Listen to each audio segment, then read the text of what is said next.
Okay.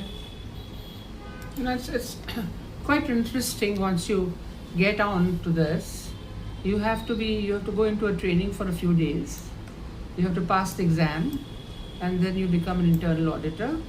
You can audit your own lab, a different section, or you can go to any other lab. Because when I was with Roche, I have audited a few labs down in Kerala and audited them quite successfully. I was a little scared because I was told that Dr. Shanti Naidu was the lead assessor who was going to come a few days later, and they did quite well. Shanti was happy with it. And there was another lab, again in Kerala, which we very successfully, an audit was run. And also we ran a couple of lectures in what do you call in Karnataka, and a lot of training was done, and they did very well. All right, so we're going to start off with the purpose of internal audits in the lab. I think you all know, you must have heard of this word auditors where accounts is concerned. And what do auditors do? It's a third-party group of people who come and audit the accounts of the company. And if anything is wrong, or something that doesn't add up, it has to be flagged. So your internal audit in terms of 12 is 4.14.5. That's the section. And in 22, it's 5.6. It's called risk. It is 8.8.3. All right. 4.14.5 they call 8.8.3 in 22, and the title is internal audits. Okay, keep that in mind. So 4.14.5, it says the laboratory shall conduct internal audits at planned intervals to determine whether all activities in the quality management system, including the pre-examination, examination and post-examination procedures, are well documented. It's a confirmation of the requirements of this internal audit, internal standard and requirements established by the laboratory and are implemented, effective and maintained.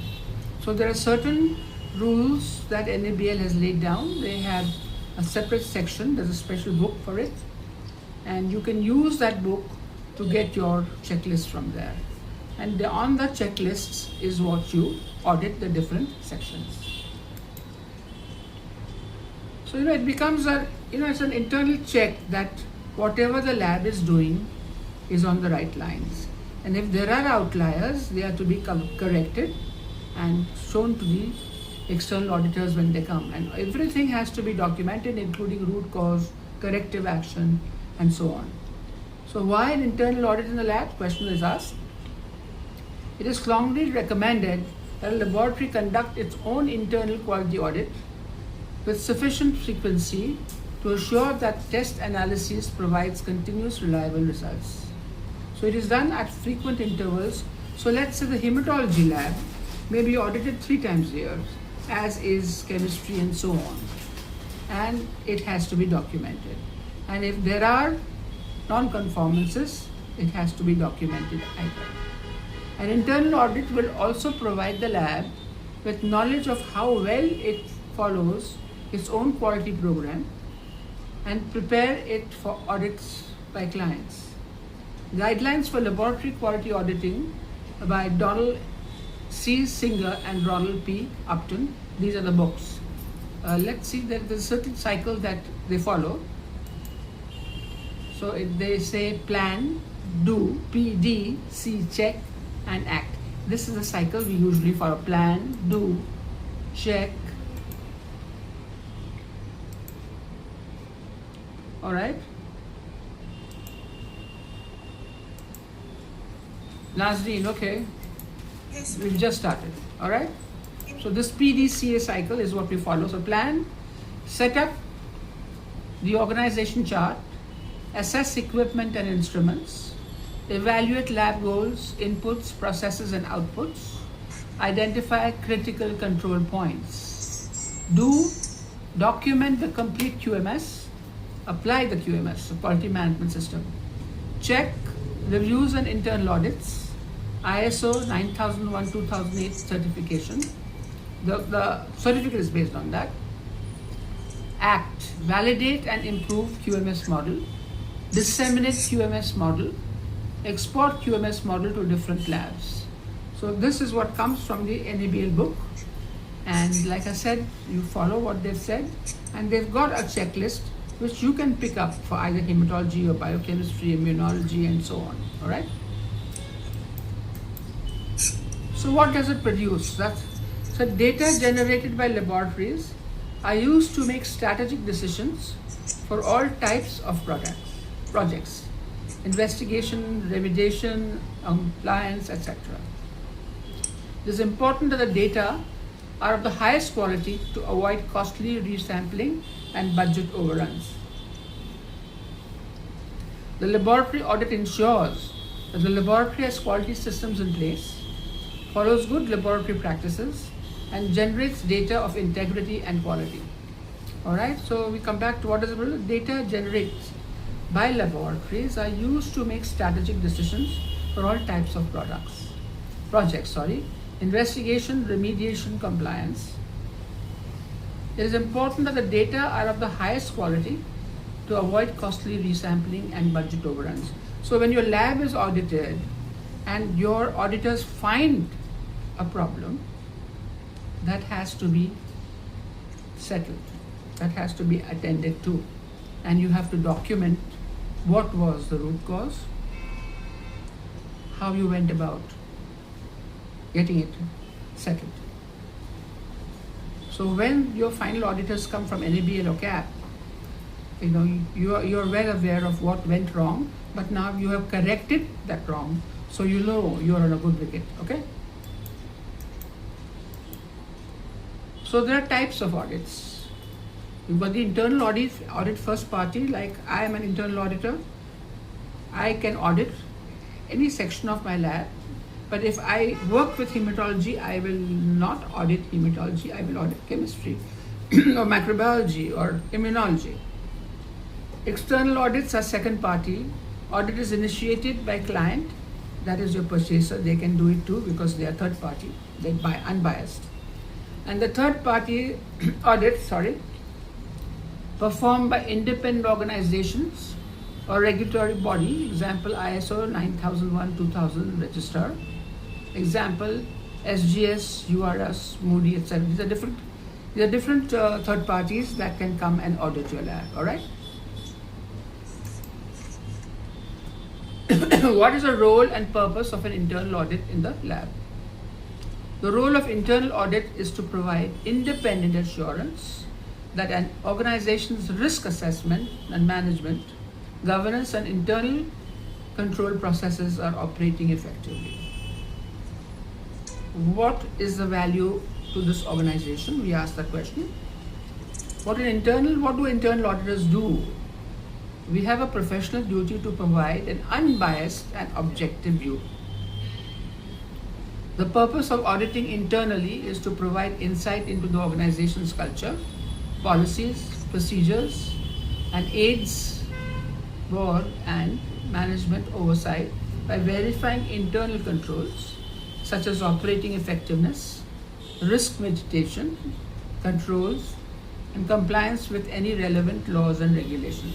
So what is happening by doing this internal audit? It's an unbiased, independent group of your internal auditors that come into the lab, and depending on what they are going to audit and their checklist, they will see to it that everything is in place: risk management, governance, internal control processes, and so on. Then this becomes of value to the organization. If you have a problem, the problem can be sorted out and effectively solved. So we ask the question, what do internal auditors do? We have a professional duty to provide an unbiased, use and objective. That means you're not influenced. You cannot say, oh, she's my friend, so I won't give her an NC. You have to be unbiased. or don't do the audit. The purpose of auditing internally is to provide an insight into the organization's culture, policies, procedures, and aids and management oversight by verifying internal controls such as operating effectiveness, risk mitigation, controls and compliances with any relevant laws and regulations. So in your management system, they've laid out that this is what you're going to do. This is what you're going to follow. This is the control that you're going to use. You are going to use 3 levels of control, twice a day, thrice a day, depending on your load. All that has to be documented. And if there are outliers, you have to solve them, or you repeat the process all over again. Okay? What is the mission of the internal audit in the lab? Why? Why you need it? The mission of internal audit is to provide an independent, objective assurance and consulting activity designed to add value and improve the organization's operations. A plan is needed. So you are looking into an independent, objective assurance and consulting activity designed to add value and improve the organization's operation. You know, you can have your own techs doing it, or you can have another friend who's unbiased. He or she can also come who's experienced to do this. Go back to the other one. So you have to have a laboratory internal audit plan, how you're going to proceed, and you can let the labs know that we are going to go on these lines. All right. So 5 important internal controls in the audit of the lab. Control environment. The foundation of internal controls is the tone of your business at management level.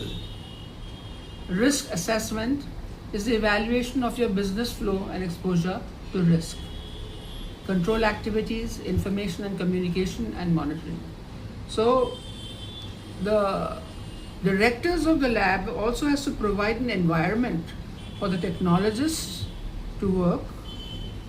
They also have to give them the training that is necessary to work on these machines.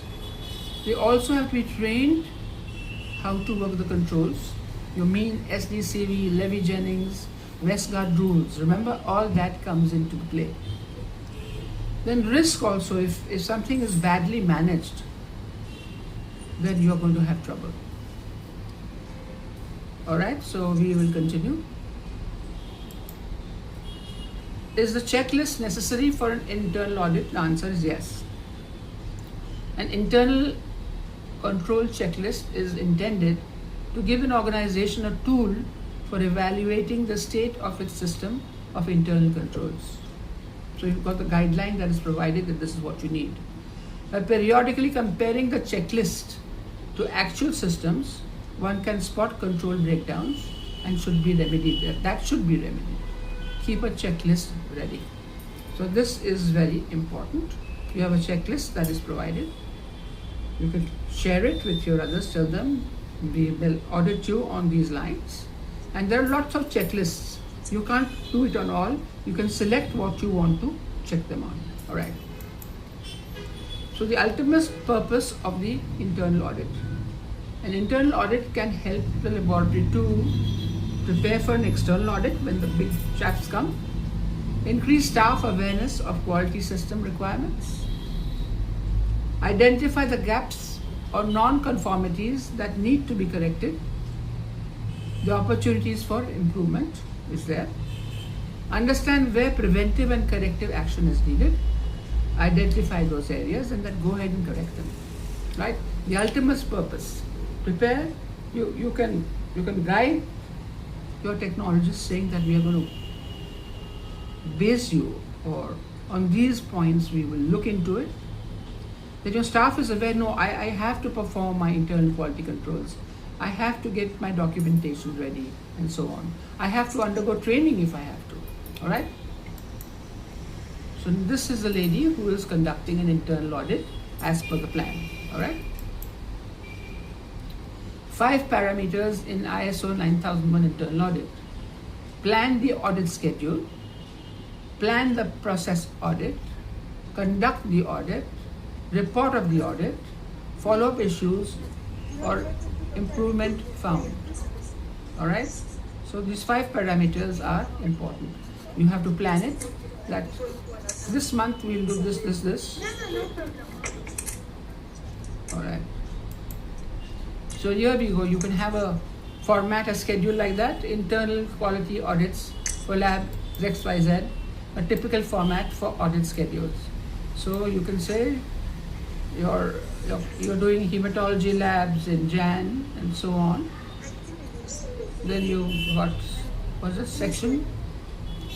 ABCD, you're going to audit. Department X, Department ABCD, and so on. So you can see throughout the year, your audits are planned. All right? So at least if you have 3 internal audits in the year, you know you're quite safe.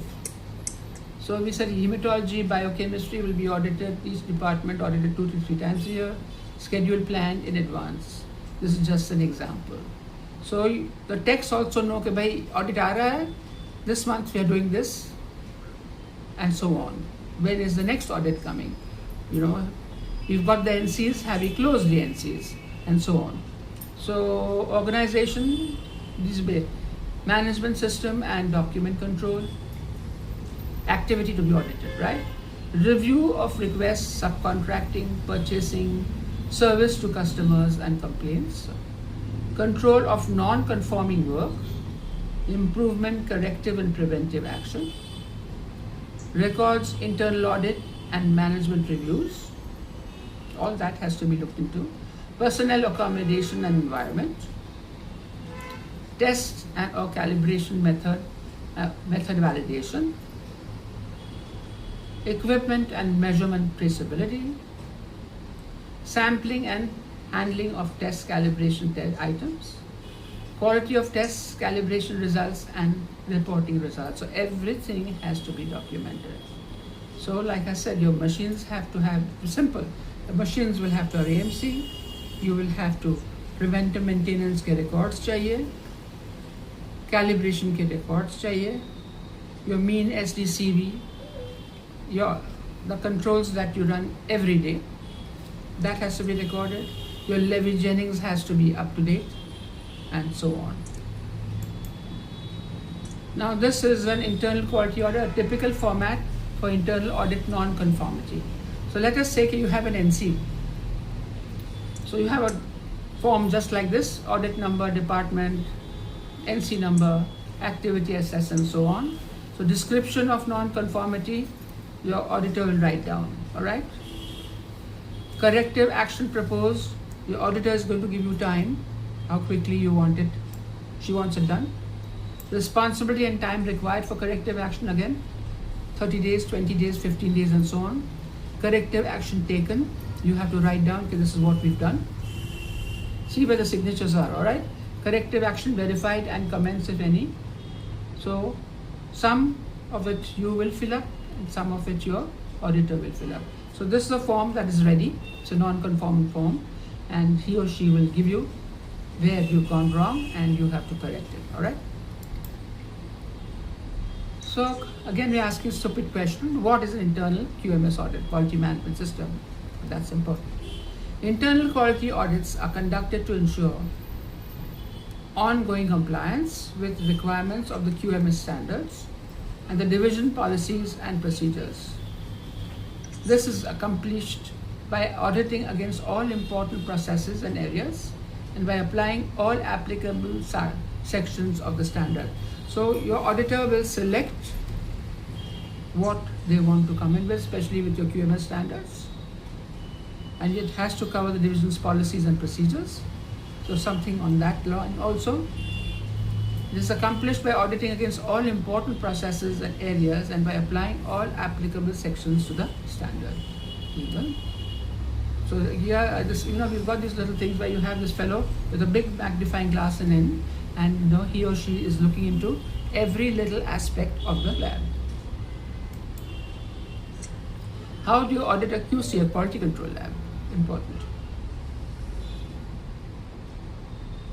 Audits of the laboratory will be performed at predefined time intervals, assessing whether the laboratory complies with the defined quality system, processes, and this can be solved. Then this can involve procedural or result-based assessment criteria. So question is asked, how do you audit? So audit of laboratories will be performed at predefined time intervals, assessing whether the laboratory complies with the defined quality system processes, and this can involve procedural or result-based assessments. So here you've got the internal audit, again you've got the magnifying glass, and all this review of compliance with laws and regulations, governance, review of operating activities, monitoring of internal control, examination of financial and operating information, and risk management. And the auditor will look into, not only will the auditor go into the labs, it can go into the auditing section, it can talk with the managers of the lab, the directors of the lab, ask certain questions, and see to it that everything is in its place and all the rules that are followed are clear and above board. All right?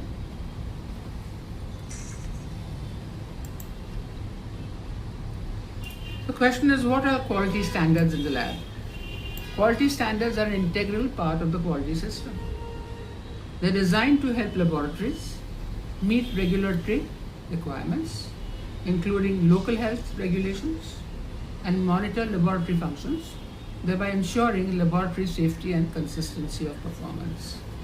So these auditors will look into all these parts, and it says including local health regulations. So the techs that work have to have a medical. They have to be inoculated, especially with your HbSAg problems. They have to have their results there. Maybe a chest X-ray, depending on what your quality management system requires. And all this has to be updated and current. All right? What is an ISO audit checklist? An ISO audit checklist is an indispensable part of an ISO audit, helping ensure that a company can successfully complete an audit and meet ISO quality standards, including ISO 9001. So, an ISO audit checklist is an indispensable part of the ISO audit, helping ensure that a company can successfully complete an audit and meet ISO quality standards, including 9001. So NABL 161, the booklet, supplies checklists, and it's a free download. You can take it from the net. So preparation of the audit.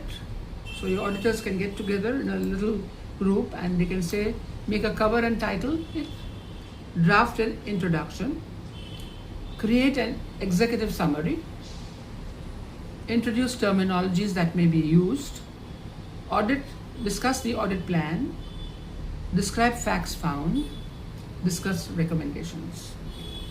So this can be done before in the whole group, and once the audit has taken place, they can come back to the lab, at least we did, and we spoke to the techs and told them what went right, what went wrong, and how to go about correcting it. And we made them feel that we were all one, we were unbiased, and we were telling them for their own good, because when the final auditors came, we did not want NCs to mess up our accreditation. Okay? Value of internal audits in clinical lab. Internal audits of laboratory samples, documents, and records provide objective evidence of non-conformance and risk that can affect the quality of laboratory services and patient safety. So here we go. So we said internal audits of laboratory samples. What does it do? Documents and records provide objective evidence of non-conformance. So yes, if there's a non-conformance in NC, why did it happen? And has corrective action been taken place? Because if you don't, then there are risks. Not only would you come up with bad results, your patient will suffer, and that's the worst thing to happen. And then when these auditors come for the final audit, this is going to give us put us in a very bad light.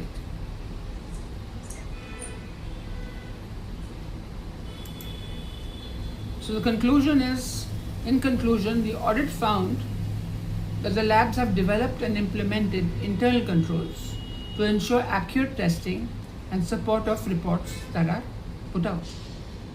These controls include chain of custody, testing protocols, equipment maintenance, and the physical security of the labs. So your auditor will go into every document, every SOP that you have. They may make corrections there also if they have to, and they will see to it that you're following the quality manual. And if there are non-conformances, they will see to it that they're corrected in time. So the controls include chain of custody, testing protocols, equipment maintenance, and the physical security of the lab. Because without AMC, without preventive maintenance, without training, these audits are not perfect. You cannot do something without that. So audit checklist is audit satisfactory, non-conformance found, observations made. So they will tell you what went wrong, why, and they will give you time to correct it.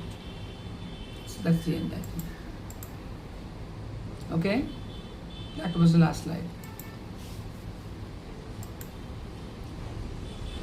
I have made it as simple as possible. Anybody who has audited labs? Nazdeen, have you audited labs? Nazdeen? Yes. One minute. Yes, sir. That's. Shubha, Dr. Shubha, have you audited labs?